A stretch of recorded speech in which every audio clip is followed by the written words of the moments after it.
Hello and welcome. You are listening to the Ditch Decade Diets podcast. I am your host, Lorna, certified food freedom coach and founder of the Ditch Decade Diets Academy. I've spent 10 years in an unhealthy relationship with food, binge eating, over-exercising, and feeling insecure in my body. This podcast is all about helping you get to the root of your food struggles and teaching you how to rewire your brain so you can end binge eating. If you're ready to improve your relationship with food and cultivate more self-love towards yourself and your health, this is the podcast for you. So let's get to it and jump right in. So I'm going to share with you the exact steps that I would take to make 2024 your binge free for a year. How many of you guys are like, I literally want nothing more than to feel calm, feel peace, feel at balance, feel in control with food in 2024. Like you are so done with diets, you're so done with quick fixes, and you're like, I just want to stop my binge eating. And I want to make 2024 my binge free year. I'm going to share with you the most important things to focus on. I have an entire training on this, but I'm really just going to give you like the top things that you need to focus on. Okay. I think there's like five, there's six altogether.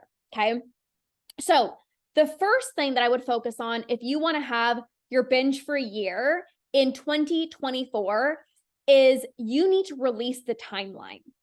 And you might be saying, but Lorna, if I tell myself that 2024 is going to be my binge free year, like it better happen. Like I better be binge free. I better be binge free. I better see results tomorrow. I better see results this month. But the problem is when you create a timeline, it actually creates pressure. It actually creates pressure. So you want to make 2024 your binge free year, but you don't want to be so attached. Because think about any time you've ever set a timeline. Let's say you had a goal of you want to lose weight and you needed to go on vacation and you only had 8 weeks to hit your goal. And you're like, I better lose weight in 8 weeks. What ends up happening is those entire 8 weeks, you're stressed out. You are anxious. You're putting so much pressure on yourself because you're like, I can't not hit this goal. I told myself I was going to do this and I got 8 weeks. I have to hit this goal. So even if you do hit the goal of reaching this goal body weight in 8 weeks before vacation, you're on vacation and you're still stressing out about what you're allowed to eat, what you should eat, because you've hit this goal. Now you're afraid of reverting back to old habits. So you're like, nope, still can't eat that. Oh, nope, can't eat this. And you're still stressed out. Or let's say you hit this, you set a goal for yourself of you need to lose weight in 8 weeks before going on vacation and you don't hit your goal. How do you feel when you don't hit your goal? You feel pretty shitty, right? You feel pretty crappy. How do you feel? Let me know. How do you feel? How do you feel when you don't hit a goal? It's like, I feel like a failure. I feel like I should have done better, right? So the problem with that is both situations are not healthy. When you set a timeline, it literally just creates so much pressure. Like even just thinking about you needing to reach a goal in a certain amount of time, it's like pressure, right? So number one, the first thing is you got to release the timelines. Okay. Now, the second thing that I would focus on is consistency. Yeah, I gained all the way back and more after keto. And this is the problem with like crazy diets or doing things in a short amount of time, right? Because it's like, whether it's a crazy diet that you know is so unrealistic and you know you can't stick to it, it's like you can do these crazy extremes for a short period of time. And then because you can't maintain it and it's not your fault, it's literally the fact that it's just so restrictive. And then you gain all the weight back and it's like, oh, I'm such a failure. But it's not that you're a failure. It's just that literally what you were doing was way too restrictive. Now, the second thing to focus on is consistency over perfection. Drop that down below. Consistency over perfection. You need to redefine your definition of consistency. I used to think consistency was being perfect. Like no sugar, no chocolate, no binges, work out 7 days per week. And some days I'd be able to do that. But then that would lead me into like a week and a month long binge. And then I would fall off track. And then it would feel like, oh my God, it would take so much for me to restart, right?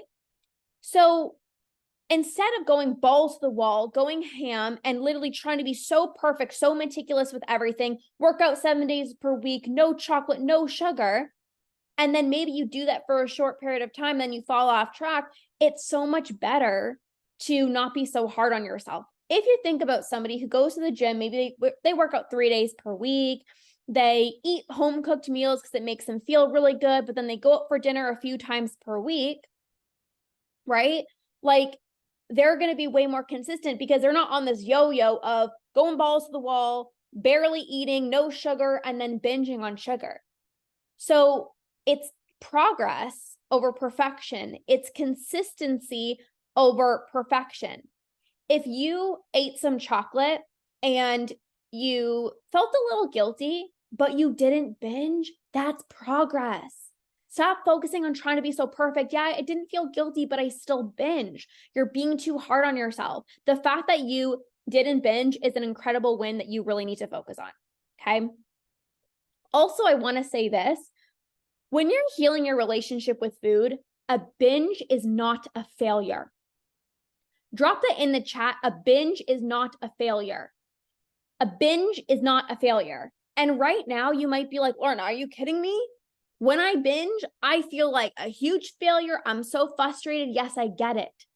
But when you're healing your relationship with food, you can't expect yourself to not have binges, especially at the beginning of your journey, right? Like just because you tell yourself, okay, today's the day, I'm going to start healing my relationship with food, that doesn't mean you're not going to have binges.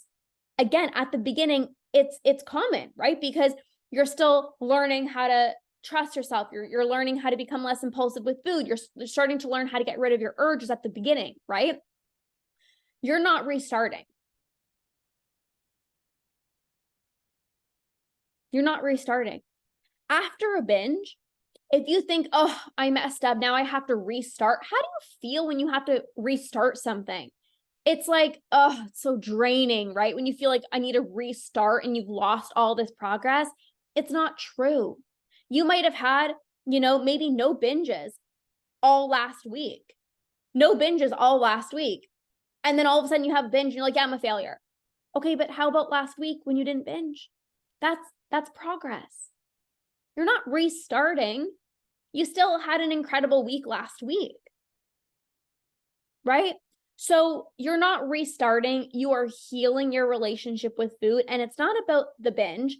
It's about what you do after the binge that matters. Because if you look at the binge and you're like, yep, I'm a failure. Yep, well, I'm never going to stop my binge eating. You're probably going to keep self-sabotaging. You're probably going to stay in these loops and spirals versus, okay, you know what? I'm not that happy that I binge. The reality is I'm frustrated and I'm mad at myself. You're allowed to be frustrated. You're allowed to be pissed off, but you're not allowed to, well, of course you're allowed to do that, but I would not recommend continuing to beat yourself up because that just keeps you in these cycles. This is very motivating and true. I forget that sometimes. Yeah, it's so true. It's like, sometimes it's like, it's only like what went wrong. Like what went wrong? And it's like, okay, but what also went right? Well, you ate some chocolate and you didn't feel guilty, or you didn't binge. Even though you felt guilty, you didn't binge, right? So that's really important. Okay, the third thing that I would recommend if you want to have your binge-free year. And by the way, who wants 2024 to be your binge-free year? Drop a yes below, drop a me below. Who here is like, I want to make 2024 my binge-free year? Let me know down below. You're like, yes, 2024, I want it to be my binge-free year. Like, I'm so freaking ready. Yes, yes, yes, yes, yes. Awesome. Okay. The third thing that you can do is ask yourself this powerful question of, am I doing the best that I can? Now, I want to explain this to you. Why this is such a powerful question, am I doing the best that I can, is because there's no judgment, just curiosity. So when you ask yourself, and ask yourself this honest question right now, am I doing the best that I can to heal my relationship with food? Because maybe you are, and you're like, yes, I'm trying. I'm in Lorna's membership. I'm part of her community. I'm utilizing the tools. I'm learning. I'm utilizing the tools. Like, I am showing up for myself. I'm taking action. Well, then amazing. But if not, then you can really look at yourself and be like, okay, I'm not going to beat myself up if I'm not doing the best that I can. That's not what we're here for. It's not to beat yourself up, but this is just to get really honest with yourself of like, I want a better relationship with food. Am I taking action? Am I getting the right support that I need? Right? Am I part of a community? Am I learning the tools? Am I implementing the tools? And if not, that's where you got to give yourself a little bit of tough love, because you want to be free. And this is not about being perfect, but it's about showing up for yourself. So when you ask yourself this question, am I doing the best that I can? If you are, and you are showing up for yourself, you got to give yourself props. You got to remind yourself, you just got to keep going. You're on the right path.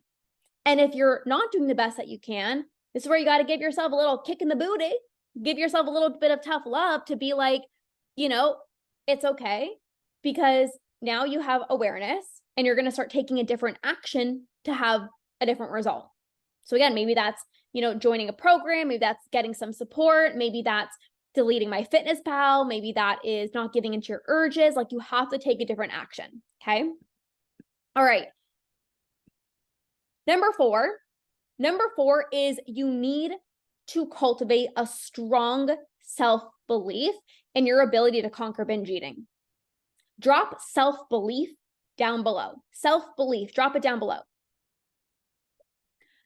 Self-belief in your ability to conquer binge eating does not mean things are perfect all the time and you don't have any binges, so I believe in myself. I didn't binge this week, so I believe in myself. Or I feel good in my own skin, so then I believe in myself. Self-belief is not only I believe in myself when things are good. Self-belief is not only I believe in myself because I didn't binge this week. Well, I feel good in my own skin today, so yeah, I believe in myself. I'm amazing. That's not self-belief. Self-belief is, even if progress is slow, I still believe in myself and my ability to conquer binge eating. You know what? Even if I had a binge today, I still believe in myself and my ability to conquer binge eating. True self-belief is not based off of whether you binge or you're seeing quick progress or not. It's like, self-belief is, I'm going to do this no matter what. Back in my journey, when I was in 2019 and I was healing my relationship with food, there were times that I didn't feel good in my own skin. There were times where I had binge after binge after binge. And how easy is it to be like, maybe I can't do this? I never allowed myself to believe that, because even if I wasn't seeing the progress that I wanted, or even if, I was still binging, I still reminded myself, like, I am going to conquer. I had this belief in myself. Like, I just knew deep down that I was going to conquer. I just know, because I just know. And you have to, the thing is, you need to believe in yourself without evidence. Most people are like, I only believe in myself when I see results.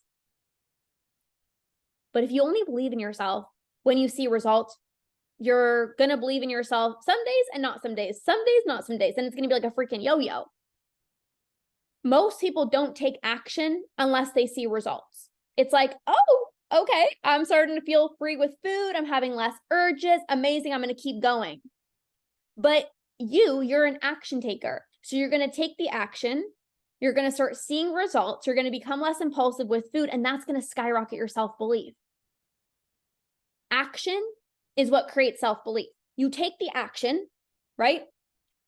You take the action, you start making progress with your relationship with food, and that proves to you that you can do this. If you just don't do anything, you don't take any action, and you're like, I'm waiting for results so that I can believe in myself, you're going to be waiting a long time. So don't wait to see results to believe in yourself. You got to actually put in the work to make progress. And then that's going to help you be like, oh, I can actually do this. Like, there were so many times in my journey where I would take an action and then I would be able to eat without guilt, or I would be home alone and I didn't have the urge to binge, or, I'd be able to eat some chocolate and stop after a few pieces. And I'm like, what is happening? But that action is what allowed me to believe that I can actually do this. So action is what creates self-belief. Okay. Now, number 5, the 5th thing I would recommend if you want to have your binge for a year is to focus on an intention, not a goal. So again, goals create pressure, right? Like if you think about like, you need to do XYZ, like it just creates so much pressure. And intention is something different. When you intend to do something, there's not pressure. It's like, this is my intention. I plan on doing this. So you have an intention. Maybe it's like, I want to show up for myself every single day, right? There's no pressure. It's like, I want to show up for myself every single day. Maybe your intention is, I want to cultivate more self-love. Maybe your intention is, I want to be able to start introducing different foods into my diet without feeling guilty. It's different than a goal. An intention is like, there's not a lot of pressure. It's like, I just intend to do this. Now, don't get it confused and be like, oh, it's just an intention, so like, I don't have to do it. No, of course you want to be binge free. You want to heal your relationship with food. So you got to still take action, right? Like you can't self-sabotage and be like, oh, well, it's just an intention, so it's not a goal. So like, who cares? I'm just not going to do it. That's not you. You still need to take action, but you're going to be intentional about how you're going to get there. So when you have an intention, right, it's like, it doesn't put so much pressure on yourself versus a goal that's like, if I don't hit it, I'm a failure. An intention just feels better, okay? Now, the last thing that I would say to have your binge free year is to have fun. So often when you're dieting or you're focusing on weight loss, it's only about the end destination. I don't even care how tired I am. I don't care how hungry I am. I don't care how crappy I feel. I just need to get to that end goal. But you're not even enjoying your life. And life is happening now. So often you get to your end destination and then you get to the end destination and you're like, okay, I'm still not happy. What's next? What's next? What's next? And you're not present. When you're chasing the end destination, you're not present. When you're chasing the end destination, you're not happy. You're not living. But life is happening now. So how can you have fun on your journey as you're healing your relationship with food? How can you start making memories now? Not only when you're binge free, right? People always say this, I'll be happy when I lose weight. I'll be happy when. And it's like, you're going to be waiting your whole life. You can be happy now, even if you're binging, but you get the right support. You're making progress. You're putting yourself out there. You're choosing to make memories. You're baking those cookies and you're not telling yourself you can't bake cookies because what if it turns into a binge, but you live your life now? You're going to be so much happier and you're going to enjoy your journey as you are healing your relationship with food and you're conquering binge eating. You can start making memories today.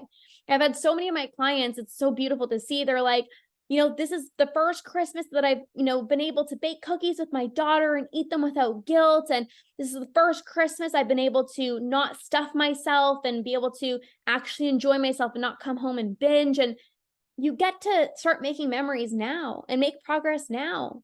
You don't have to wait until you're binge free. You can start living an incredible life today, right now, in this moment, if you choose to do so.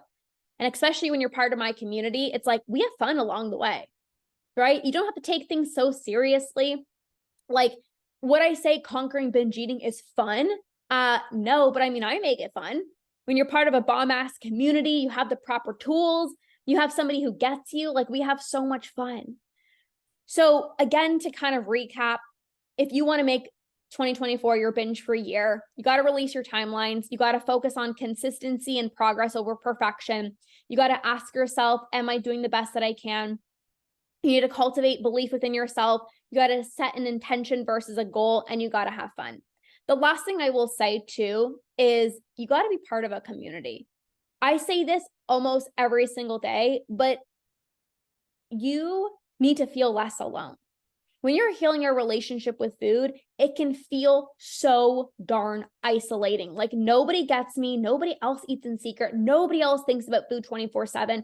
Nobody else eats until their stomach literally feels like it's going to burst. Like I must be the only one. And you're not the only one. I work with so many clients and every single person has very similar struggles. And when you're part of a community of other people who get you, you're like, oh my gosh, thank God. Thank God I'm not the only one. Like, I feel so seen. I feel so safe. Like, I feel like these people actually get me. And when you're part of the right community, it's like these people get you way more than like any partner or parent or friend or family member, or even a therapist would ever get you. Like, these people actually get you because they're on their journey with you and they want to conquer. They're cheering you on. You feel seen. You feel so safe. And this is how you make progress. Community, community, community, community, community is everything. So those are a few things that I would really, really focus on if you want to make 2024 your binge-free year. Somebody asked, why do people binge eat? People binge because they have this urge. This urge is what creates you to want to binge. People who have a normal, balanced relationship with food don't have an urge. So when I was struggling with binge eating, I had these urges that made me literally go into the pantry and eat until I was so physically sick. Now that I've healed my relationship with food and I've gotten rid of my urges, I don't binge because I don't have this urge. There's no pull. There's no desire to go into my pantry and eat until I'm physically sick. Right? So it is really the urge. And a few things that creates urges. I mean, of course, if you're restricting, that's obviously going to create urges. If you're not having satisfying meals, if you're not eating enough throughout the day, if you're focusing too much on weight loss, like all of those things are going to create these urges that makes you feel out of control with food. Okay. Lorna, thanks for your videos. You're welcome. Okay. So for those of you guys who said like, yes, I want to make 2024 my binge-free year, I have created a Root and Rewire membership. I've created a membership. It's 6 or 12 months long where I literally give you all of the foundational tools to heal your relationship with food and to stop binge eating. There are trainings on how to get out of the all or nothing mentality, how to stop thinking about food 24/7, how to trust yourself around trigger foods, how to stop eating in secret, how to stop emotional eating, what to do before, during, and after a binge, how to stop self-sabotaging. All of the foundational tools you need to make 2024 your binge-free year is included inside of this membership. If you are somebody who knows that you don't want just a few good days with food, you don't want to just be binge-free for a few days, you want to do things sustainably, you want to sustainably end your binge eating for good and have fun along the way, because we have a lot of fun in my community, then I am definitely the coach for you. And I would love to have you inside of my membership. It is 6 or 12 months for a reason, because when you commit to yourself and you take action, you're going to conquer. Rewiring the brain requires repetition. Rewiring your brain requires repetition of the proper tools. So once you learn the proper tools and you use them over and over and over again, that's how you're reprogramming the brain. I literally call this membership the Root and Rewire membership, so I can help you get to the root of your binge eating and rewire your brain so you can end the diet binge cycle for good, not just for a few days. The membership is 6 or 12 months for that reason. I want to help you sustainably end it for good. So if you are ready to make 2024 your binge-free year, I would so love to support you. This is going to be incredible. This is not about tracking macros. This is not about distracting yourself. This is not about like just trying harder, relying on motivation. You need the proper tools to become less impulsive with food, to learn how to eat without guilt, to be able to have a better relationship with food and no longer feel those urges. So the membership, if you were to join everything separately inside of the membership, like all the trainings inside the membership, the Q&As with me, the trainings with me, if you were to join everything separately, it would be well over $1,500, and you can join the membership starting at $97 per month. It's literally quite insane. Like, it's actually insane. But this is the best part about a membership, is that you got to come in, you got to be part of this community, you got to learn all the foundational tools and heal your relationship with food at a really amazing price. So if you are interested in that, you can message me membership. The link is also in my bio. So if you literally just go right now, pop over to the link in my bio, all the details are there. I can't wait to support you guys. This is going to be so much fun. 2024 is going to be your binge free year. Like, I just know it. I feel it. Like, I just know when you're ready to conquer binge eating, like, you're ready, you're excited, and you take action, you're an action taker, and then you have the proper tools, like, you're literally going to be so freaking unstoppable. Like, this is going to be your binge free year. So I cannot wait to support you. Can't wait to have you inside. This is going to be so incredible. So message me if you have any questions, but the link is in my bio, like I said, and you can just, you can join there. So thank you guys so much. Have an amazing rest of your day, and we'll see you guys soon.